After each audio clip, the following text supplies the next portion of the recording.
name is Sharon Huntsman, and I'm directing the Executive Leadership Program, and I'm joined today by a team of people, all of whom are here to help people who are interested in this program understand if this program is the right one for them at the right time. So let me tell you a little bit about what we're going to do today on this information session. First of all, I'm going to start out by talking about what makes this program unique and valuable, how we work on leadership during the 8 weeks of the Executive Leadership Program. Then one of our instructors and our coaches, Dr. Paul Porter, is going to walk through some of the concepts that he teaches in his session so you can kind of get a feel for what it's like to be in one of our classes. Then we have one of our coaches in the executive program, Janet Marl, is going to have a dialogue with 3 of our most recent alumni from the last cohort of the executive program. So you can hear from people who've been through it. What value did they get from the program? And throughout this program, we really want to hear what your questions are. So please, at any time during this program, go ahead and type in the Q&A box a question that you have. I'll take a couple of checks as we go through our presentation to just see what questions have come up, and we'll answer them, and then we definitely have time at the end for more questions. So please bring those forward. So with that, I'm going to go ahead and get started. So this program is a leadership development program, and we fundamentally believe that everyone in a leadership role can become more effective as a leader, no matter where you're at on the continuum. And the way that we help people become more effective is through these 3 mechanisms. So we have 8 sessions of learning. They are highly interactive sessions. They are led by instructors and faculty who are not just great instructors, but they are people who have been leaders themselves in the content that they are teaching. So they're really excellent at facilitating learning. So we have 8 sessions in the program. The program also includes a 360-degree assessment. So that means you're going to assess your own leadership skills, and you're going to ask for feedback from people who you trust to give you some feedback on your leadership. And then you work through that feedback with the support of a coach who shows up just for you to help you understand that feedback, to understand what actions you want to take. So those are the 3 main aspects of this program. I mentioned the 8 sessions. They really are organized around these 4 themes. Our first theme is, first of all, leading yourself. You know, as an executive, as a leader, you are the instrument of leadership. And so how are you showing up as a communicator, and what practices are you currently engaged in as a leader, and how do you want to shift those? That's our first area of focus. Then we go into guiding the direction. So that really speaks to the need to change, to help people change and adapt to a constantly changing environment, and to innovate, to create more value in the organization. That's what we really more than ever expect of leaders, that they're going to help bring the people along to where the organization needs to go to create more and more value. So guiding the direction is our second theme. Then our third theme is about engaging the people. And we really do expect leaders nowadays to be able to win the hearts and minds of the people that they're leading. And so we do a deep dive into how to lead as a coach, what we call the coach approach to leadership. How do you ask the right question rather than always have to have the answer? And how do you lead with high emotional intelligence in a way where you are understanding the impact that you have as a leader on people's perceptions, and managing your own self so that you show up in a way where people are engaged. And then finally, our last theme is really about commitment and leading the way forward. And we have a great session on what specific commitments are you really seeking from people in order to help them and the team get to a higher level of performance. And then we look at a case study of values and commitment, and get a chance to really try out all of what we've been learning through a case study approach. So those are the interactive sessions. And I'm hoping that our instructor, Paul Porter, is joining us shortly. Terrific. Okay, so Paul is going to be on in a minute. Before we go to Paul, I'll just say a little bit more about the assessment that we use in this program. So we use the 5 practices of exemplary leaders in the Leadership Challenge assessment as our tool in the program. And we support you throughout this. So you will work on this as part of your program throughout the program. We'll support you in helping to identify who are the folks that I should be asking for feedback. We'll help you focus your development on the feedback that you get, and develop actions that you want to, where you might want to shift how you're showing up, the behaviors that you're exhibiting as a leader. The coaches that we have in the program, we have 4 executive coaches. 3 of us are here on this session today. So Dr. Paul Porter, who you're going to hear from shortly, Michelle Payne, who is an instructor. She teaches our leading as a coach, me, and Janet Marl, who's also here. So we meet one-on-one with our clients in the program for 2 sessions. So you get, and then obviously a lot of times just sort of in between sessions during class, we often connect with our participants as well. So now I'm gonna hand it over to Dr. Paul Porter, who I actually have on video today. I haven't had you before on video, Paul. It's great to see you. Great, thank you very much. Can you hear me just from the computer? Yeah, I can. Or shall I keep my phone up next to my ear? I can hear you really well. I think we're doing great. Great, okay. Okay, so Paul, I'm gonna hand this over to you so you can just go through and share some of the concepts that you teach in your day in the program. Okay, so my class is on leadership communication. And the basic philosophy behind starting the program with that is that every leader, amongst the many roles that you have as a leader, perhaps the most important is your ability to communicate with, through everyone in your organization, internally and externally. So we start off by really emphasizing communication. We say the essence of leadership is good communication. So another saying that I like to emphasize in this first course is that all leadership is a conversation. It's a series of conversations. So in this first class, we want to make you more aware that every conversation that a leader has really matters, and that what a leader does matters, and how deep they go, how honest they are, et cetera, in their conversation sets the tone for their whole organization. So in this first class, we study communication. We study leadership styles.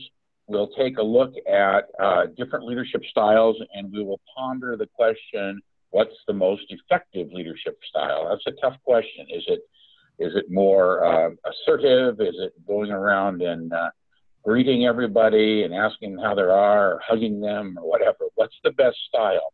So we're going to explore that, look at some different ways to look at leadership, and perhaps how to vary or adjust your leadership style according to the people you work with and the situations you work with. Following a deep exploration, or kind of a deep dive into leadership style, we're going to talk about communication, how to be a particularly good listener, how to be a good communicator, and then we're going to end that session with some examples from Fierce Conversations, which is a great book, which we'll touch on a little bit. We're going to practice some of our leadership communication skills via a very specific coaching model. So we want you to leave with a very practical tool that you can take some of the leadership style, leadership concepts, communication concepts, and use it in an actual model of coaching and talking with others. There'll be some assessments in the first class. The emphasis in all of our programs, as I'm sure Sharon will continue to emphasize, is on practical, usable information that you can put to use right away and use it back at your site and get a lot of feedback. Is that enough, Sharon? Yeah, that's a great overview. Thank you. Now, okay. Paul, are you able to see were you able to log in through Zoom? Can you see the PowerPoint? I can. Okay, terrific. So set up this scenario for us. Okay. So we have a little scenario here for you to ponder, just to get you thinking a little bit. You have an experienced employee who has done very well the last couple of years, perhaps one of your better performers, but recently you've noticed that there's some problems. They're a little bit late at times with time recording. They have some problems, they themselves being a little bit not timely, the small but significant problems that they have not had before. Noticing this, you sat down with them and went over the specific details of how to record their time. You also reviewed their daily work hours. This process didn't work, didn't make much of a difference. We would like you to ponder for a minute, why do you think that was? Why would this particular process with this person not work? So should we give them a minute to think, Sharon?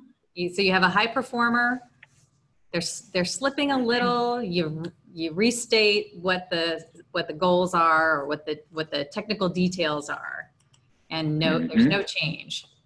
No change. No change. All right. So everyone's developed an idea in their mind of what they think is happening. Shall I forward it so you can tell them? Please. Yeah. Yes. Would you please? Thank you. So there are a lot of possibilities. We just want to get you thinking here today. It's possible that you have confused two key components that you need to take in consideration as a leader, and that is the ability and willingness of the person you're working with. They're different and are often confused by leaders. Ability are specific skills, training, and background. Willingness has to do with attitude, confidence, motivation, the kinds of things that you don't see in a resume. In this case, the way we kind of set up this scenario was perhaps this person, because they're experienced, they've done it before, they've been successful, and now they're slipping, it probably isn't an ability problem. And the way the scenario was set up was that the manager approached it like that and gave very specific feedback, and it didn't work. That's because if you make that misdiagnosis, your very specific feedback can come across even as condescending, because you haven't accurately diagnosed that it's really some sort of confidence, ability, personal problem, something going on elsewhere. And that would call for a different approach. This is the kind of thing we'll be looking at in the class. Which approach works for which situations? Yeah. Thanks, Paul. And that's a great scenario for where situational leadership is really called for. Yeah. Yep. All right. So set up our next scenario here. Okay. So the next scenario to get you thinking here is you have a staff member has come to you with a problem they're having with a coworker. I'm sure that rings true for many of you. They've complained that this other employee doesn't seem to like them, doesn't respond to their requests for involvement on the team, and often leaves them out of important discussions or project updates. Okay. So complaining about another person, and they're feeling left out and uninvolved. Being a good manager, you have carefully listened to their concerns and tried to understand the issues that they're having with the employee. After listening carefully, you made what you thought were some excellent suggestions of what to do about this coworker. They say they tried your suggestions, but keep coming back to report little progress. So you listened carefully, gave them some of your ideas, they tried them, and they keep returning. Oh, that didn't work. How about another one? It didn't work. What do you think's going on? All right. Here we go. Well, again, it could be most anything. It depends. But perhaps this could be an example of a concept we call in the course called owning. Perhaps they haven't owned the problem yet. Owning is an important skill for managers and leaders to have, and it's often overlooked in the listening and problem-solving process. Owning is that moment when you're working with one of your staff members or a customer or an employee, and when after you talk to them, they go from complaining to you kind of externally about stuff that's happening to viewing the issue more internally, like what could I do? What part may I have played in this? What is the meaning of this problem to me? It is when they own their part of the problem and are willing to look at what role they might have in the issue, that's when progress starts to be made. It's helping others own issues and important advanced skills of the exceptional manager. So this is we'll be talking about good listening is one thing. How do you as a manager get someone to start taking responsibility for their own issues? Otherwise, you're going to be overwhelmed with scores, maybe hundreds of problems every day that people just come and dump on you, ask you what to do, and wait for the answer. That doesn't empower your employees. We'll explore in this class, how do you help people to feel more ownership so that they grow and feel empowered? Yep. Yeah, that's so terrific, Paul. And that reminds me how in the program, I think I hear people say the most that the thing that they practice frequently as a result of being in this program is not giving answers anymore. Shifting out of being the, having people keep coming to them, to get the answer, and really encouraging people to think more deeply about what answers do they already have in their own minds, which really is like a superpower for leaders. You're really developing other people in that sense. Terrific. Thank you. But it's hard to get out of that habit of always giving answers, isn't it, Sharon? Yeah, absolutely. And it's tempting. It's tempting. Yep. Yes. Yep. Terrific. Thank you, Paul, for giving us a sense of some of the concepts that you teach in that first session of the Executive Leadership Program. I just want to check in, see if any questions have popped up in chat. Okay, not yet, but if you have questions, please start typing them into the Q&A box so that we're sure to answer those. So now I want to hand it over to our alumni and our coach, Janet Marl, who's going to talk with them about their experience in the most recent fall 2018 executive program.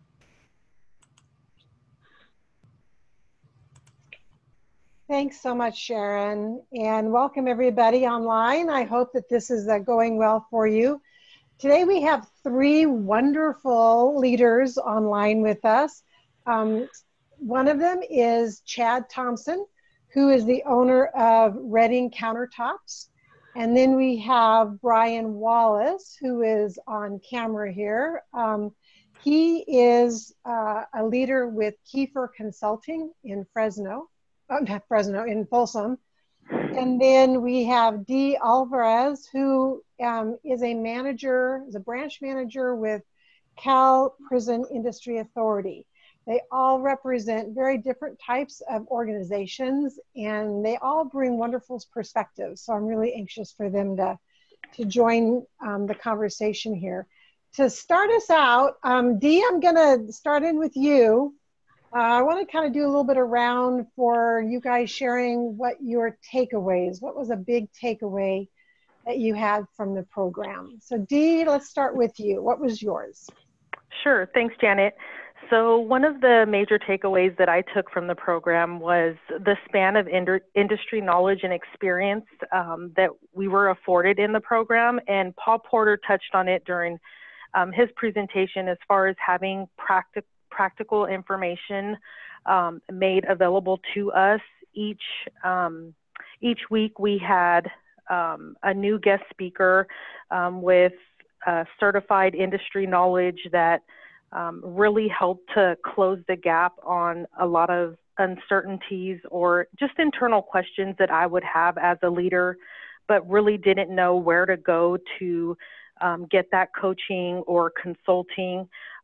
So the program really does a great job of coupling all those external experiences, and it really helped to strengthen what I took away with being a leadership roadmap.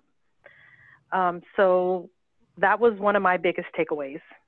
Great, thanks Dee. Brian, how about you?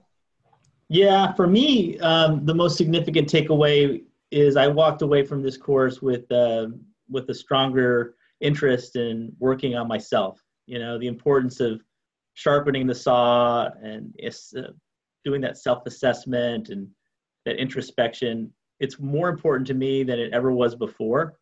And I think the reason why is because I saw a real difference in myself as a result of this program. So looking for, other ways to expand upon the things that we covered in the program. So I work more closely with a mentor now.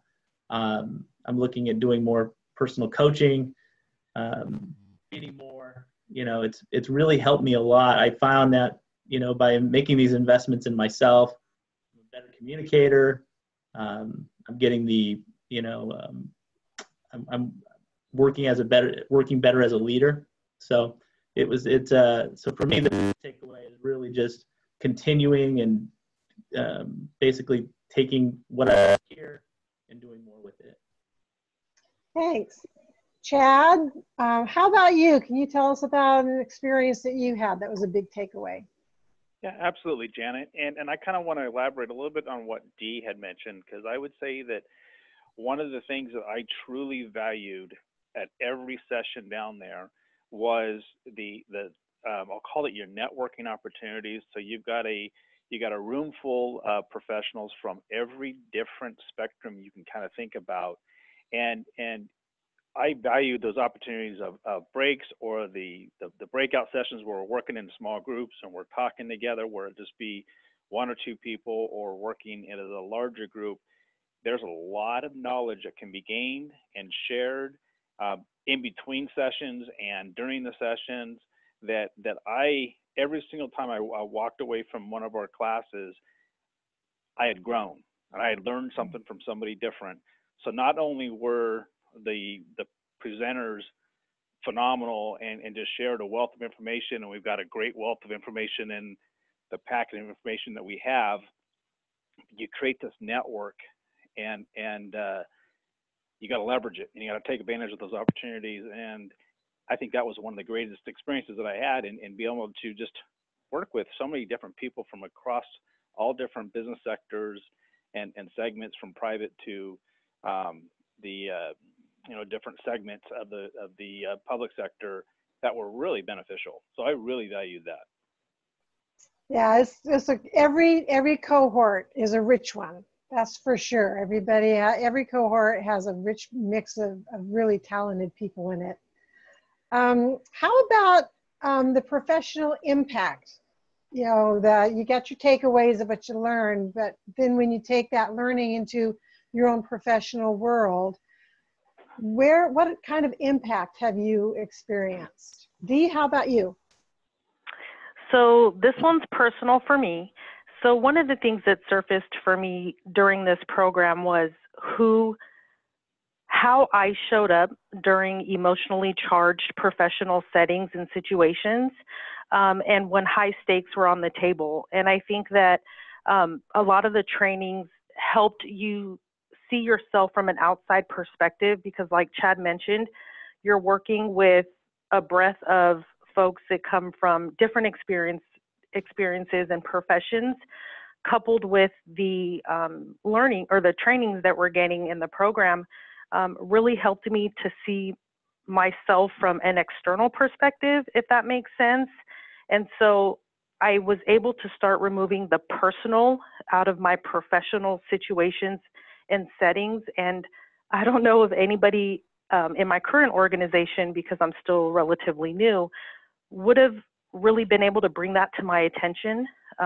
So having my cohort, having bridged the relationship with all of them, it was really nice to get authentic feedback to take that back to my professional setting and start to show up based on the individual versus the emotional situation or high stakes on the table, if you will. So that is something that I would like to actually come back to UC Davis and see if I can continue to bolster and advance my professional repertoire, if you will. But that was a very personal moment for me in the program. Yeah, that was exciting to see. There was an aha moment. I can remember when that happened. That was really awesome. Brian, how about you? Yes, for me, the biggest impact from what I learned, I walked away with it from the program with a new level of confidence. The program provided me with a really strong foundation to be a leader. I spent most of my career as a valued individual contributor. And as I was kind of thrust into this leadership opportunity, I still functioned as an individual, even when I had a title and a position in the company. I still functioned as an individual, and I didn't really pay enough attention to what was going on around me or how the collective team was viewing me. So I was really well respected in the circle of leaders that I worked with, but I found that the folks that I didn't work with on a day-to-day basis, I wasn't really demonstrating my abilities or my philosophy of leadership, my philosophy on leadership. I wasn't demonstrating that to that larger group. So the LPI was very helpful in that, and helping me understand where I needed to, where my blind spots were. And it really helped me extend my leadership brand across the entire organization and beyond the small group of leaders that I worked with on a day-to-day basis.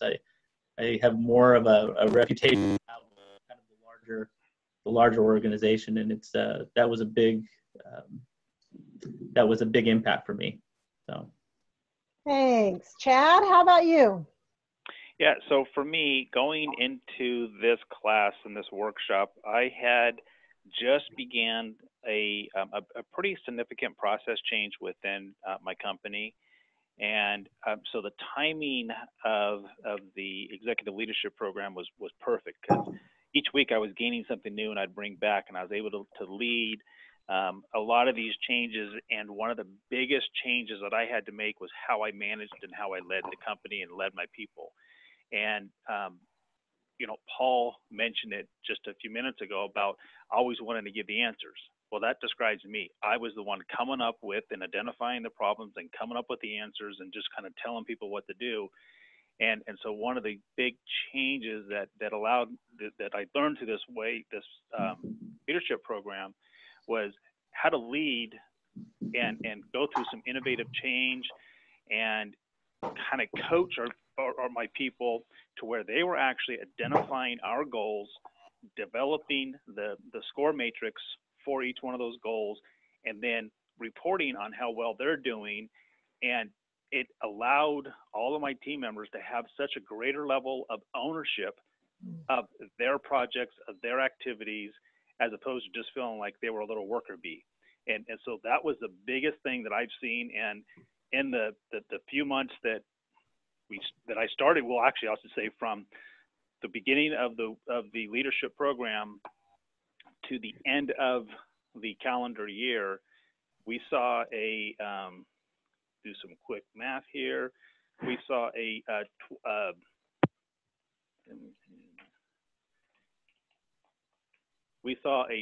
21% increase in our customer satisfaction index in just a few short months.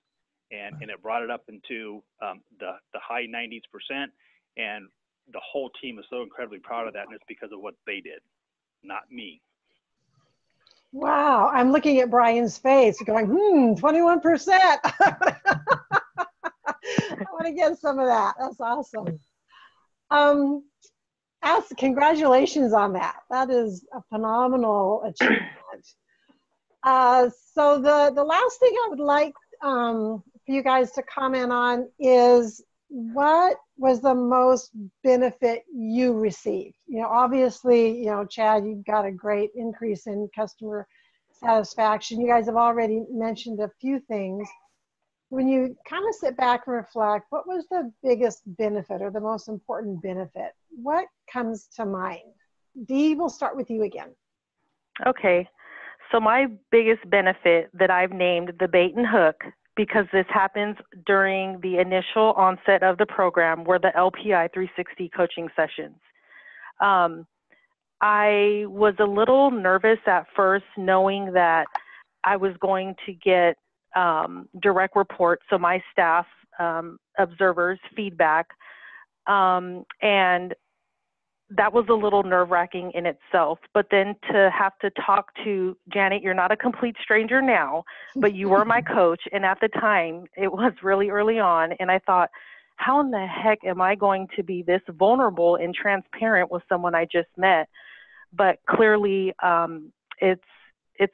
you're a trained individual, and what you were able to afford me in those coaching sessions were truly invaluable. I saw immediate results.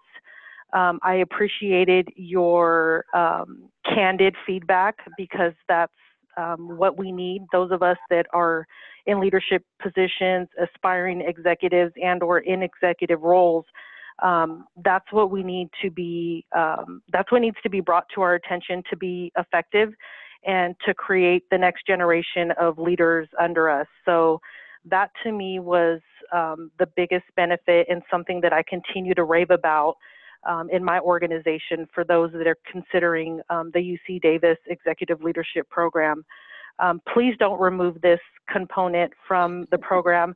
I think by having it, not that you will, but by having it at the beginning, I think it really sets the tone and gets the learner starting to really pay attention to those guest speakers and the teachings, and to kind of key in on those internal uncertainties, and it fosters a more engaging environment. I know it did for me. So Janet, thank you to you for the time, and that was my benefit. You bet. You know I'm a fan. Brian, how about you? Yes, I too love the coaching sessions as well. But one of the interesting benefits that I received coming out of this was the writing my personal mission statement. It's right here. One of the modules focuses on writing a personal mission statement, and to be completely honest, I didn't quite understand how this was really going to impact, and realize the impact it was going to have. But this exercise was truly the most transformational thing for me in the class, or in the program. You know, I really had to sit down and think about my values, what was important to me, what wasn't negotiable, what commitments I had, and how I could recommit to those things. My personal mission statement has helped me in prioritizing things in my life. It's helped me stay focused on my goals, and it's really helping me develop a philosophy on leadership and my leadership brand. So it was totally unexpected in how much it was going to have an impact, and I don't see how I could go on without it now. So it was really a huge benefit. So Great. Still thank you for that. Yeah, it often is one of those surprising sessions. Kind of that deep dive into who you are as a leader and how you want to show up and what's important. That's good. Mm-hmm. Chad, how about you? Yeah, for me, it was how to pause, breathe, and just be quiet and listen. And there was some awkward silence at the beginning, and I think it was primarily due to some uncomfortableness of should they speak now, and so the longer I waited, the more comfortable everybody became to be able to speak and start to express their true feelings and solutions and ideas. And so it from a stress level and always wanting to provide those immediate answers, it's amazing on how much actually more at ease and I felt walking away from meetings, or even at the end of the day, knowing that just that process of pausing, breathing, and being silent really is a big benefit. Kind of sounds like some pressure got lifted off of your shoulders a little bit. Yeah. That's wonderful. Yeah, so often leaders can come in and their shoulders are just feeling really, really heavy because they're trying to do so much. And to have that lifted off, to have other people carry some of that burden can be very refreshing. So thank you so much, you guys. And these guys are going to stay on the line. So if you have questions for them later on, Sharon can give them, can field those. So thank you so much. And Sharon, I'm going to give it back to you. All right. Thank you. Thank you, alumni. Well done. I have to say that time and time again, what I noticed the most is that when participants really take the time to invest deeply in the program, they get really profound outcomes, and there are big shifts in how they are leading as a result of it. And these are, Chad and Dee and Brian are 3 great examples of that. So good on you guys. All right, I'm going to go through some more of the nuts and bolts of the program and answer some questions that have come up. So one thing that I want everyone to know is that we know that leaders are busy. And so we've designed this program where you give up 1 half day of work on a Thursday afternoon and 1 evening of your personal life. So Thursdays are that afternoon and evening for 8 weeks. So those 8 sessions are consecutive sessions.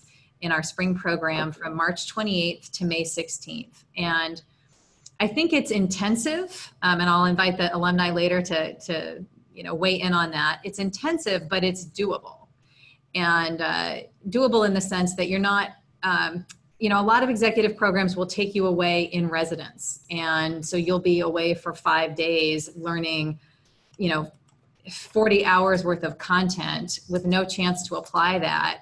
And then you've missed a week of work.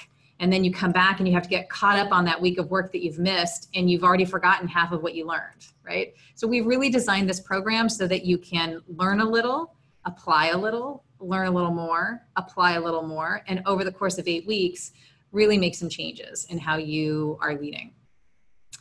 And of course, the coaching happens throughout the session. Some nuts and bolts. The tuition includes everything. So this is a real value, I have to say. You can look at other programs and you'll see much higher price tags for much less. And we do that intentionally. I mean, we really want this to be a program that everyone can participate in. And there is an early enrollment deadline there is an incentive of $300 off if you are enrolled by February 21st. I will tell you though that more important than that really is the fact that this program does fill up, particularly in the spring program. If this looks like the kind of program that you've been looking for and you're considering it, I would really encourage you to get your application in and reserve your spot. Because we are capped. And that was one of the questions that came up is how large are the programs? We want to keep them so that everyone in the program can get to know everyone else. So we cap it at 28. That's the most people that we can have in any program. And we already have, I would say, a third of our enrollments for this spring program that are already people who've already applied. And then another one of the questions that I got was, can you talk a little bit about the application process? It's a really simple application.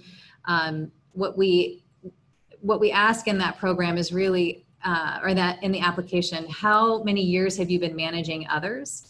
And what are the scope of your responsibilities? And what we're really trying to make sure of there is that this is the right program for you, because we have a management development program, we have a supervisory development program, and those are all excellently geared toward where you're at that stage of leadership. And so that's how we use those. The application really is to make sure that people are sorting themselves to the program that's really going to help them be successful in the role that they're in or the role that they're preparing themselves for.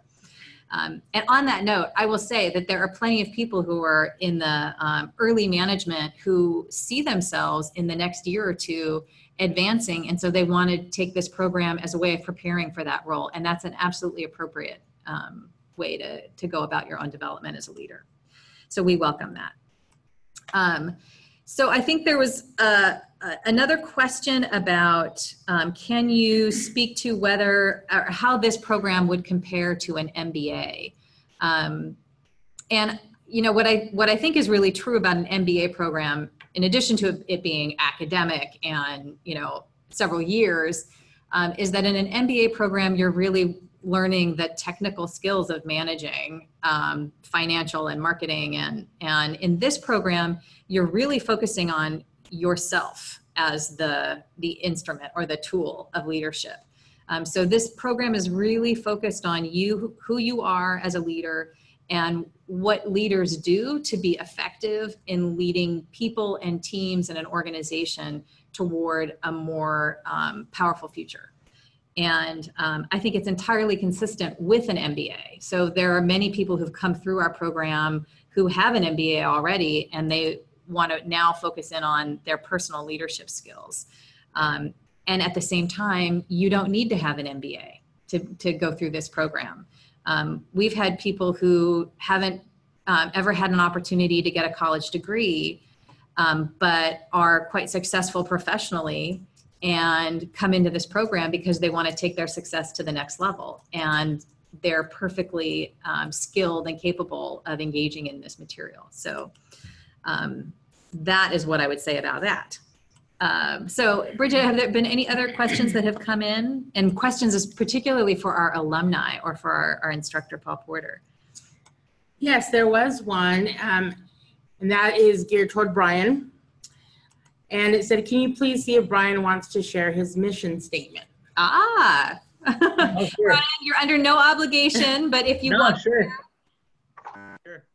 Am I muted? Oh, no, I'm not muted. So yeah, it's my personal mission statement. It's a little long, but you know, when you're really working on something like this, you want it to be comprehensive. So my personal mission statement is I intend to live a life dedicated to my family, loyal to my friends, and committed to leaving a lasting positive impression on everyone I meet. I will live an authentic life by following my passions, inspiring others, giving more than I take, and acting with courage and purpose to make a difference. I will insist on balance in my life, which will enable me to make good on my commitments and allow me to give of myself without regret or compromise. I value living with high integrity, building strong community, and establishing meaningful relationships that will ground me while at the same time allow me to grow. Accordingly, I will invest time, energy, and talent in the pursuit of richer experiences for myself and those around me. And that was written on November 7th, and I haven't edited it yet, but I have something I'd like to add to it. So now that I get to read it again in its entirety. Thank you. Yeah. Great exercise, very great. One of my favorite things that came out of the experience. Yeah.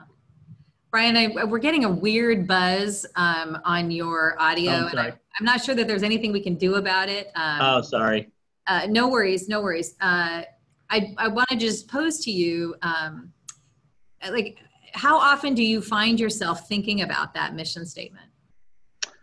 Quite a bit. Quite a bit. I think for me, one of the things that I found is I'm very much a yes person, and sometimes I get to the point where I start to maybe overcommit a bit. So knowing what's important and where my limits are, it allows me to say no when I have to, but also stay true to what.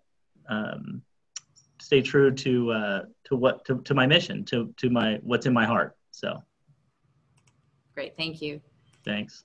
Bridget, do we have any other questions that have come in? Yes, there is one question. I'm hearing LPI being used. Can you please explain? Yes, sorry. The Leadership Practices Inventory 360, that's the name of the 360 assessment that we use, and it's based on the research of Jim Kouzes and Barry Posner. It's a very widely used leadership assessment, very strongly validated in research, across multiple industries and globally in use. So that's what the LPI stands for, Leadership Practices Inventory. Okay, another question that came in: what sectors do the guest speakers come from? Brian, what sector are you in? I'm actually from the private sector.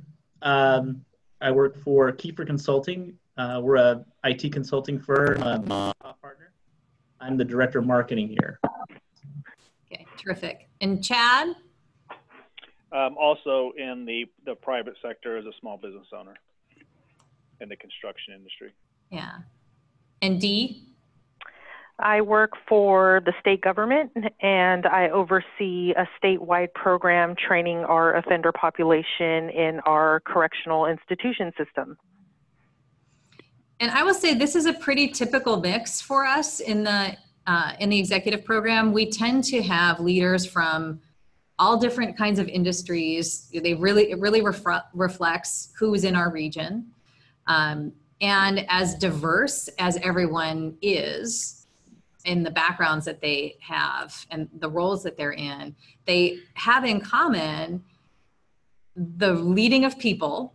And wherever you are, people can be challenging and messy and complicated and exciting. And so they all have that in common. And they all have in common a desire to get better at it, which creates a lot of unity, I think, within the group, and a lot of, I would even say, sort of willingness to share and willingness to support each other, because they've kind of come together around that shared purpose. What else we got? A quick question. How often do you offer this program? We offer this program twice a year. So once in the spring, it typically starts in late March and goes through May, and then once in the fall. It typically starts late September or early October and goes through the Thanksgiving period. And to clarify, the speakers that come into the classroom, I heard the instructors mention they bring in speakers too. Yeah, so we do have a different instructor on our instructional team for each session. So, and then in addition to that, we will often have like a dinner speaker. This last year, we had the CEO of the Girl Scouts of Greater California, because she had been involved in leading change, a pretty significant change within that organization. And when we bring in a guest speaker, we really bring in someone who's willing to talk about what they got right and what they didn't get right and what they learned from it and how they're struggling and how they're solving for what they struggle with. Essentially people who are willing to show up and be a little bit vulnerable.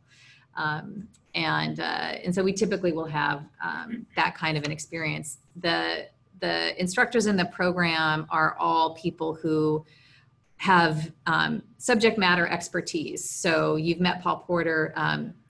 Michelle Payne, one of our other coaches, is an expert executive coach, and she teaches that content. Like, how do executive coaches, what skills do they have that managers and leaders can use to help develop their people? So she's an expert in that, and she's also an excellent facilitator of learning. So that really describes who you spend the bulk of your time with in the program. Okay, and another question. Are the classes located in the UC Davis campus? Great question. We are located at the Sutter Square Galleria in Midtown, actually. So we have a teaching facility here in Midtown Sacramento, and it has its own parking. So, and parking is included. So that makes it very easy. It's pretty centrally located for people to zip in. Let's see, Brian, Dee, Chad, anything that you would say about the ease of getting in and out in attending the program?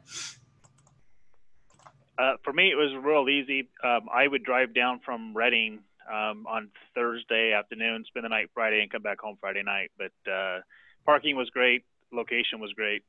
Good hotels around. Yeah, parking and everything was great. It was really convenient to be able to just stay on site, have the meal there, get to work, get to talk with some of the folks in the cohort. Yeah, all worked really well. That's one thing that we haven't really mentioned yet, and that is that we do break bread together. We have dinner together every Thursday night, and that's a part of the program. So, and we don't typically program that time. That really is time for people to get to know each other, share their stories, and support each other as leaders who are trying to make changes. Okay, we have a really good question. When did this program start and how has it evolved?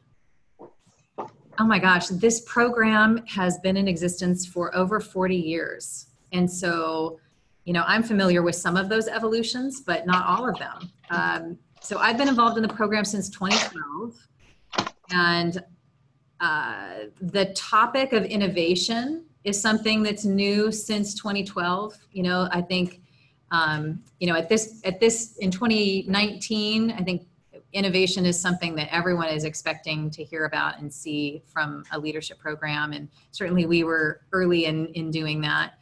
The 360 assessment and coaching are definitely things that we've developed in the program since 2012. And I do really feel like at this point, the coaching and 360 development are really fundamental aspects of what makes the program valuable, because it gives you, while you're learning with a cohort of people, it gives you a very individualized experience in going through that program that's very well supported. And for all of us, really, it's about how can we get further faster, right? If we want to learn something, how can we really accelerate our learning? And I feel like getting that feedback and getting that coaching is what really helps to accelerate the learning. But this is a really good question for our alumni. What would you guys add or challenge me on? If I'm getting it wrong? Did we lose our alumni? No. Dee or Chad or Brian? I think we did. I think we lost our alumni. Well, I guess you're stuck with my answer then. Were there any other questions, Bridget? Should we expect homework? Oh, that's a great question. So the homework in the program, that is something that has changed a lot. You used to have to read a book a week in the executive leadership program. And we just know that leaders are way too busy to read a book a week. Although all of our instructors will give you a reading list. So if there's a topic that you want to go into, you will have all the resources that you need to go deeper. But what we will expect is that you read like a short article or watch a TED Talk, some content that helps to prime your thinking about a topic. So before the class on leading change, you'll read an article about change management. It won't be long. It'll be, like a Harvard Business Review length article. And that will just really get you thinking about, okay, what are some aspects of leading change and how am I leading change right now? What changes do we have going on around us and how are those going so that you're primed and ready to really engage with that material. Yeah, and I should say that Janet, our coach, is also an alumni of the program. So Janet, what would you say about the doability of the homework? I loved it. It was very doable. And I think, it's even evolved since, I went through it a few years ago. But I'm a person who likes input. So I would always read the articles or listen to the TED Talk, and I was ready to ask questions when I got there. And then I was always buying books afterwards. I always had this bookshelf of reading to do afterwards, but I was able to do it at my own pace. Yeah. And there were more sessions than, some sessions were more interesting to me than others that I wanted to do a deeper dive on. So that was my take. I know Brian, Bridget, if you can unmute Brian, I know he could chime in on this. Yeah, I thought the homework it was a really good foundation for what you were walking into.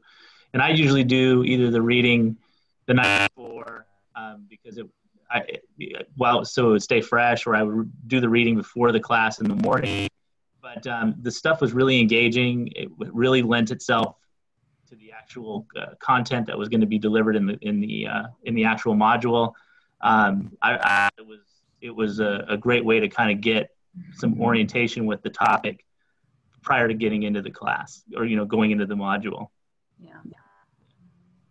Then we do also expect you to do something with what you learn, right? So there's the from leading change, you'll walk out of that class, for example, with an action plan for a change that you are leading in your organization or that you expect to lead in the next 3 months in your organization. So there'll be something that you can go back and apply and test out and see how these concepts really serve you in getting to move your organization or your people forward.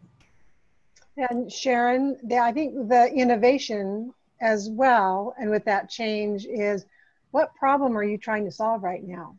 And what are some different ways of approaching it that you might not have approached it with before? Mm-hmm. And I think, so every session, you're asked to bring forward something current in your experience to use as kind of a contextual background for your own processing. So you have something to attach it to in your own mind so that learning stays a little bit better anchored. Yeah, good point. All right, do we have any more? No. No, okay, so I think that's all the questions that we have for this live information session, but we welcome your questions. On the confirmation, you've got, I think, Bridget's email, hopefully my email too. We're available to you for follow-up if you're still wondering, is this program the right one for me? Here we go. Here's my email. So you can email me too. The application is available at this website, extension.ucdavis.edu/executive.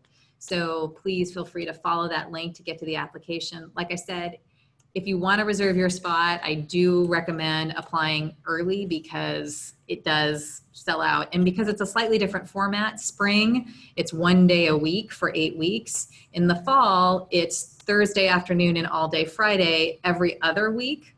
So sometimes one of those schedules works better for people and their work than others. So that's just something to be aware of.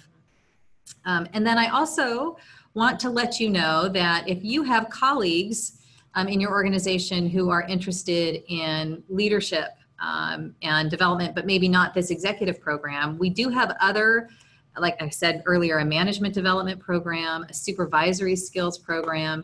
Janet, who you've gotten to know on this information session, is teaching a course next month in conversational intelligence. So there are really rich and fantastic offerings, and there's an information session tomorrow. And is there anything else that people need to know in order to access that, Bridget? Where should we send them? Just our general website.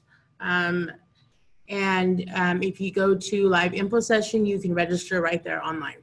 Okay, so and of course, email us if you want us to email you a direct link to the registration. We'd be glad to do that. All right, with that, I want to thank everyone: Dr. Paul Porter, Janet Marl, our alumni, Bridget. Thank you. We really value being able to bring you this live opportunity to ask questions, and we hope to see you in a leadership learning session soon. Take care. Thank you. Thanks, everyone. Bye-bye. Thank you. Bye-bye. Bye-bye. Thank you. Bye. Bye.